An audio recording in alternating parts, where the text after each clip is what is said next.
புரட்டி சன் டிவியில் ரீசெண்டாக டெலிகாஸ்ட் ஆகிட்டு இருக்க பூங்கொடி சீரியலோட ஹீரோயின் பூங்கொடியை பற்றி தான். இவங்கள பற்றின ஃபுல் டீட்டெயில்ஸ் தெரிஞ்சுக்கிறதுக்கு முன்னாடி சேனலை சப்ஸ்கிரைப் பண்ணாதவங்க மறக்காமல் சப்ஸ்கிரைப் பண்ணிக்கோங்க. அப்போ தான் நாங்கள் போடுற வீடியோஸ் உங்களுக்கு நோட்டிஃபிகேஷனாக வரும். வாங்க வீடியோக்குள்ளே போகலாம். பூங்கொடி இந்த கேரக்டரில் நடிக்கிறவங்கள நம்ம நிறையா வில்லி கேரக்டரில் நெகட்டிவ் ரோலில் பார்த்துருப்போம். இவங்களோட உண்மையான பெயர் ஸ்வேதா ஸ்ட்ரிம்டன். இவங்க நிறையா பேர் இவங்க மலையாள நடிகையா தெலுங்கு நடிகையா அப்படின்லாம் யோசிக்கிறாங்க. ஆனால் இவங்க பக்காவான சென்னை பொண்ணு. 1998 பிறந்திருக்கிறாங்க. இவங்க பார்ன் வித் சில்வர் ஸ்பூன் அப்படின்னே சொல்லலாம். ஏன்னா அவ்வளோ ரிச்சான ஃபேமிலி. அவங்க தாத்தா காலத்தில் இருந்தே பிஸ்னஸ் பண்ணுற ஃபேமிலி தான் இவங்களோடது. அவங்க அப்பாவும் அதே பிஸ்னஸை எடுத்து பண்ணிகிட்டு இருந்திருக்காங்க. ஆனால் அவங்க தாத்தாட்ட இருந்த சாமர்த்தியம் இவர்கிட்ட அவங்க அப்பா கிட்ட இல்லாமல் போயிடுச்சு. ஃப்ரெண்ட்ஸை நம்பி நிறைய காசு ஏமாந்துருக்காரு. அது கொஞ்சம் கொஞ்சமாக பிஸ்னஸை லாஸ்டில் கொண்டு போய் விட்டுருக்கு. ஒரு பிஸ்னஸில் இருந்து இன்னொரு பிஸ்னஸ்க்கு ட்ரான்ஸ்ஃபார்ம் ஆகிடலாம், நம்ம அதிலேருந்து இன்னும் பெருசாக வந்துடலாம், அடுத்த லெவலுக்கு போயிடலாம் அப்படின்னு ஃப்ரெண்ட்ஸு சொன்னதை கேட்டுட்டு நிறைய இதில் இன்வெஸ்ட் பண்ணியிருக்காரு. அந்த இன்வெஸ்ட்மெண்ட் எல்லாமே தப்பாக போயிடுச்சு. ஒரு கட்டத்தில் இவங்க 6th ஸ்டாண்டர்ட் படிக்கும்போது அவங்க அப்பா சூசைடே அட்டம் பண்ணிட்டாராம். என்ன நம்ம எடுத்தது எல்லாமே லாஸ் ஆகுது, நம்ம அப்பா தாத்தா எல்லாமே அவ்வளோ இதாக நம்மளை வச்சுருந்தாங்க, ஆனால் நம்ம பண்ண எந்த பிஸ்னஸுமே இதாக மாட்டேங்குதே அப்படின்ட்டு ரொம்ப டிப்ரெஷனில் இருந்திருக்காங்க. ஒரு சைடு அவங்க அம்மாவும் அவங்க அப்பாவுக்கு ப்ரெஷர் கொடுத்துருந்துருக்காங்க. நீங்கள் ஏன் இப்படி பண்ணுறீங்க, நம்மக்கிட்ட இருந்த காசெல்லாம் கொஞ்சம் கொஞ்சமாக போயிட்டே இருக்குது, எல்லாமே லாஸ்டில் போயிட்டுருக்கு, அது உங்களுக்கு தெரியுதா இல்லையா அப்படின்னு சொல்லிட்டு அவங்க அம்மாவும் ஒரு சைடு இவருக்கு ப்ரெஷர் கொடுத்துக்கிட்டே இருக்காங்க. டோட்டல் ஃபேமிலியுமே இவரை தப்பாக பேச ஆரம்பிச்சுட்டாங்க. இவர் என்ன ஆரம்பித்தாலும் அது சொதப்பல்ல தான் போய் முடியும் அப்படிங்கிற மாதிரி இது பண்ணியிருக்காங்க. ஆனால் இருந்தாலுமே வேறு வேறு பிஸ்னஸில் இன்வெஸ்ட் பண்ணுற இவரோட ஆசை மட்டும் போகவே இல்லை. அது இருந்துக்கிட்டே இருந்திருக்கு. எப்படியாவது நம்ம பிஸ்னஸில் பெரிய ஆள் ஆயிடணும், நம்மளை யாரெல்லாம் கேவலப்படுத்தினாங்களோ அவங்கெல்லாம் திரும்ப இவனும் உங்கள் அப்பா மாதிரியே பிஸ்னஸில் நல்லா பெருசாக வந்துட்டான் அப்படின்னு நம்மளை பற்றி நம்ம ரிலேட்டிவ் பேசணும் அப்படிங்கிறதுக்காகவே நிறைய யோசிச்சு ஒரு கட்டத்தில் ரொம்ப டிப்ரெஷனுக்கு ஆளாக போய் தான் சூசைடே அட்டம் பண்ணியிருக்கிறாரு. ஆனால் அதில் இருந்து இவரை காப்பாற்றிட்டாங்க. அதுக்கப்புறம் இவங்களுக்கு ஒரு 9th ஸ்டாண்டர்ட் படிக்க வரும்போது தான் தன்னோட குடும்பத்தில் என்ன நடக்குது அப்படிங்கிறது ஸ்வேதாக்கு தெரிய வருது. அது வரைக்கும் சின்ன குழந்தையா இருந்தனால ஏதோ அப்பா அம்மாக்குள்ளே சண்டை அப்படிங்கிறது மட்டும்தான் இவங்களுக்கு தெரிஞ்சிருக்கே தவிர இந்த மாதிரி பிஸ்னஸ் இதாகுது அப்படிங்கிறது தெரியலை. ஏன் 9th ஸ்டாண்டர்டில் தெரிய வருதுன்னா அவங்க 8th முடிக்கும்போது அவங்களோட சொந்த வீடையே விற்க வேண்டிய ஒரு சூழ்நிலை வருது. அவங்க அப்பா கடனை அடைக்கணும் அப்படின்னா இருந்த லேண்டெல்லாம் விற்றுட்டு கடைசியாக சொந்த வீடையே விற்க வேண்டிய ஒரு சூழ்நிலையில் தள்ளப்படுறாரு. அப்படிங்கும்போது அந்த வீடை விற்கும்போது தான் இவங்களுக்கு அவங்க அம்மா எல்லா விஷயத்தையும் சொல்கிறாங்க.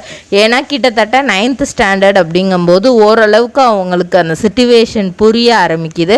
அதனால தான் அவங்க அம்மா இப்படிலாம் நடந்துச்சு, உங்கள் அப்பா இந்த மாதிரிலாம் பண்ணிட்டாரு அப்படிங்கிற மாதிரி சொல்கிறாங்க. இப்போ அவருக்கும் எந்தவித வேலையும் இல்லை. அவங்க அம்மா கிடைக்கிற வேலையை செஞ்சிட்ருக்காங்க. அதுக்கப்புறம் அவங்க அம்மா ஒரு சைடு வேலை பார்க்க நம்ம ஏதாவது பண்ணணுமே ஃபேமிலிக்கு அப்படின்ட்டு இவங்க யோசிக்கிறாங்க. இவ்வளோ கஷ்டப்படுறாங்க, அதாவது கிட்டத்தட்ட சாப்பாடுக்கே கஷ்டங்கிற சிச்சுவேஷன் ஆயிடுச்சு. அப்போ இவங்க நான் படிச்சுக்கிட்டே நான் சாயங்கால நேரத்தில் நான் ஏதாவது வேலை பார்க்குறேம்மா, உங்கள் கூடயே நானும் வர்றேன் அப்படிங்கிற மாதிரி சொல்லியிருக்காங்க. அந்த டைமில் தான் இவங்களுக்கு கிடைச்ச ஒரு சின்ன வேலை. அதுக்கு இவங்களுக்கு 800 ரூபாய் சம்பளம் கிடச்சிருக்கு. அது ஒன்றும் இல்லை, ஆங்கரிங் வேலை தான் வந்து அவங்களுக்கு கிடச்சிருக்கு. எப்படி அந்த ஏஜில் அப்படிங்கும்போது சின்ன பிள்ளைங்களோட அந்த கல்ச்சுரல்ஸ் ப்ரோக்ராம் மாதிரி அதில் இவங்கள பேச விட்டுருக்காங்க. அப்படி பேச விட்டு இவங்க பேசுனது ரொம்ப நல்லா இருந்தது அப்படின்னு சொல்லிட்டு 800 ரூபாய் சம்பளமாக கொடுத்துருக்காங்க. அதை அப்படியே ஃபாலோ பண்ணிவிட்டு இவங்க அப்படியே சைட் பை சைட் படிச்சுட்டு எங்கெல்லாம் வேறு எங்கேயாவது ஆங்கரிங் ஜாப் கிடைச்சாலும் சரி, எந்த விதமான வேலையாக இருந்தாலும் சரி, சின்ன சின்ன வேலையாக இருந்தாலும் அதை பார்த்துருக்காங்க. அப்புறம் அவங்க அப்பாவுக்கு வந்து நம்ம பொண்ணு இவ்வளோ கஷ்டப்படுது, நம்ம ஒய்ஃபும் இவ்வளோ கஷ்டப்படுறாங்க, நம்ம ஏதாவது வேறு ஏதாவது வேலைக்கு போவோம் அப்படின்னு சொல்லிட்டு வேலைக்கு போயிருந்துருக்கிறாரு. இருந்தாலும் அவருக்குள்ள அந்த பிஸ்னஸ் மேன் அப்படிங்கிறது, நம்மளுக்கு கீழே தான் மற்றவங்க வேலை பார்க்கணும், நம்ம எதுக்கு அப்படி வேலை பார்க்கணும் அப்படிங்கிற ஒரு தாட்டும் ஓடிட்டே இருந்திருக்கு. இருந்தாலும் குடும்ப சூழ்நிலைக்காக, நம்மளால தான் குடும்பம் இப்படி ஆயிடுச்சுங்கிறதுக்காக வந்து போய் வேலைக்கு போயிருக்கிறாரு. இவங்களுக்கு இப்படியே ஆங்கரிங் பண்ணிகிட்டே இருக்கும்போது அவங்க வந்து சரி நெக்ஸ்ட்டு 12th முடிச்சுட்டாங்க. அப்போது வந்து எத்திராஜ் காலேஜில் வந்து பிஏ டிகிரி வந்து பண்ணுறாங்க. படிப்பு அப்படிங்கிறது வந்து இவங்களுக்கு பெருசாக அவங்க ஃபோக்கஸ்டாக படிக்கலை. ஏன்னா வந்து இவங்களாம் நம்ம குடும்பத்தை யாரெல்லாம் கேவலமாக பேசுனாங்களோ அந்த இடத்துல நம்ம குடும்பத்தை பெருமையாக பேசணும். முன்னாடி நம்ம குடும்பம் எப்படி இருந்ததோ அந்த மாதிரி மாறணும், நம்ம தாத்தா எப்படி வச்சுருந்தாரோ அது மாதிரி நம்ம இந்த குடும்பத்தை கொண்டு வரணும் அப்படிங்கிறது மட்டும்தான் இவங்களுக்குள்ள ஒரு எண்ணமாக இருந்திருக்கு. இருந்தாலும் அதெல்லாம் ஓடிட்டுருக்கும் போதே எத்திராஜ் காலேஜில் படிக்கும்போதே இவங்களுக்கு காதல் ஏற்படுது. அந்த முதல் காதல் வந்து பிரேக்கப் ஆகுது. அதுக்கு காரணம் இவங்களோட பொசசிவ்னஸ் தான். இவங்க வந்து நிறைய வந்து அவங்க லவர்கிட்ட குவஸ்டினாக கேட்டு ஒரு கட்டத்தில் வந்து அவங்க பிரேக்கப் பண்ணிட்டு போயிட்டாங்க. ஒரு ஃபைனல் இயர் வரும்போது திரும்ப ஒரு காதல் ஏற்படுது, அதுவும் பிரேக்கப்பில் போயிடுது. இதுக்கப்புறம் நம்மளுக்கு காதலே வேண்டாம், இந்த காதல்னால தான் நம்ம ஃபேமிலிக்கு நம்ம கொஞ்சம் செய்ய வேண்டியதை செய்யாமல் போகிறோம், தடுமாறுறோம் அப்படின்னு சொல்லிட்டு திரும்ப இவங்களோட ஆங்கரிங் ஃபீல்டுக்குள்ளேயே வராங்க. ஆங்கரிங்கில் இருந்து இவங்களுக்கு சினிமாவில் ஒரு வாய்ப்பு கிடைக்கிது.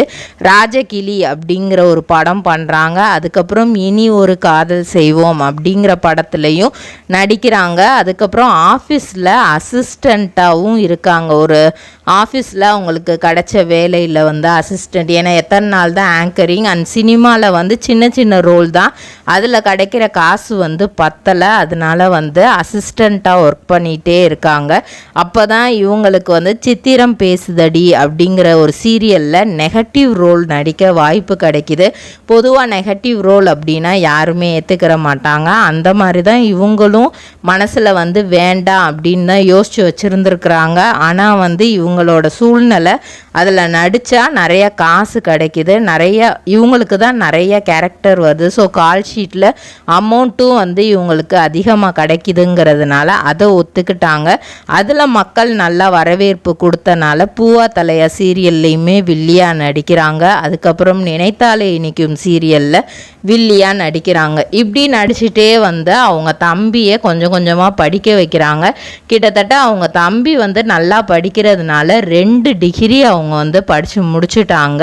அதுக்கப்புறம் இப்போ ஃபேமிலியை வந்து ஓரளவுக்கு அதே மாதிரி அப்லிஃப்ட் பண்ணனால அவங்க அப்பா வந்து திரும்ப நான் வந்து பிஸ்னஸ் பண்ண போகிறேன் அப்படின்னு வந்து மகள்கிட்ட கேட்டிருக்காங்க. அப்போ மகளும் வந்து எதுவுமே சொல்லாமல் ஓகேப்பா உங்களுக்கு என்ன தோணுதோ நீங்கள் பண்ணுங்க, ஆனால் எதையுமே வந்து யோசித்து பண்ணுங்க, இவங்க சொல்கிறாங்க அவங்க சொல்கிறாங்கன்னு கேட்டு பண்ணாதீங்க, நீங்களாக ஒரு முடிவு பண்ணி அதை அம்மா கிட்ட டிஸ்கஸ் பண்ணி பண்ணுங்க, ஃப்ரெண்ட்ஸ் சொல்கிறாங்க அப்படின்னு கேட்காதீங்க, அப்புறம் பழைய மாதிரி ஆயிரப்போகுது அப்படிங்கிற மாதிரி சொல்லிவிட்டு ஃபினான்ஷியலாக இவங்க என்ன சப்போர்ட் பண்ண முடியுமோ அவங்க அப்பாவுக்கு சப்போர்ட் பண்ணுறாங்க. ஸோ அவங்க பார்த்த வேலையை விட்டுட்டு அவங்க அப்பா திரும்ப வந்து பிஸ்னஸில் இறங்கிட்டார். இப்போது இவங்க வந்து அவங்க லவ்வரான ஏகே சிவா அவங்க வீட்டுக்கு பக்கத்துலேயே வந்து ஆவடியில் ஒரு வீடும் வாங்கிட்டாங்க.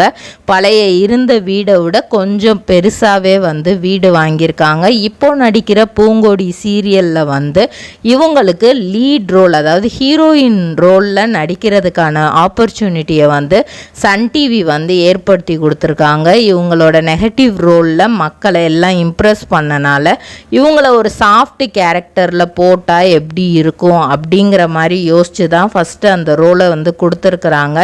வீட்டில் அம்மா அப்பாவோட பேச்சை கேட்குற பிள்ளையாகவும் வெளியே வந்து ரொம்ப ரக்கடாக ஸ்ட்ரெயிட் ஃபார்வர்டாக இருக்கிற மாதிரியான ஒரு கேரக்டர் கொடுத்துருக்காங்க. இந்த சீரியலில் இவங்களை பார்க்குற எல்லாருமே வந்து இவங்க வந்து செம்பருத்தி சீரியல் சபானா மாதிரியே இருக்கிறாங்க பார்க்குறதுக்கு அப்படின்னு நிறையா சொல்லியிருக்காங்க. அது மட்டும் இல்லாமல் இவங்களோட ஆக்டிங்கும் வந்து சூப்பராக இருக்குன்னு இப்போது நிறைய கமெண்ட்ரி இவங்களுக்கு வருதான். எவ்வளோக்கு எவ்வளோ சின்னதில் வந்து கஷ்டப்பட்டனோ இப்போது அவ்வளோக்கு அவ்வளோ வந்து சந்தோஷமாக இருக்கேன். அதுக்கு வந்து மெயின் காரணம் என்னோட விடாமுயற்சியும் என்னோட அம்மாவோட சப்போர்ட்டும் தான். என்ன வந்தாலும் பார்த்துக்கலாம், நீ பண்ணு அப்படிங்கிற மாதிரி சொன்னாங்க. இவ்வளவும் நான் பண்ணுறதுக்கு காரணத்துக்கு வந்து எங்கள் அப்பா தான். அவர் வந்து பிஸ்னஸில் லாஸ் ஆகலை அப்படின்னா எங்களோட நிலமை அந்த மாதிரி போகலைன்னா சினிமா ஃபீல்டுக்குள்ளே வந்து நான் வந்திருக்கவே மாட்டேன். இதுக்கு எங்கள் அப்பாவும் ஒரு வித காரணமாக தான் இருந்திருக்கிறாரு அப்படின்னு சொல்லிட்டு அவங்க ஒரு இன்டர்வியூலேயே வந்து ஷேர் பண்ணியிருப்பாங்க. இந்த மாதிரி நிறைய கஷ்டப்பட்டு இப்போது பெருசாகவே முன்னேறிக்கிட்டு வராங்க. இதே மாதிரி பல சீரியல் கிடைக்க நம்மளும் நம்மளோட விஷஸை அவங்களுக்கு தெரியப்படுத்திக்கிறோம். இதே மாதிரி பல செலிப்ரிட்டிஸோட பயோகிராஃபி தெரிஞ்சுக்கிற சேனலை மறக்காமல் சப்ஸ்கிரைப் பண்ணிக்கோங்க.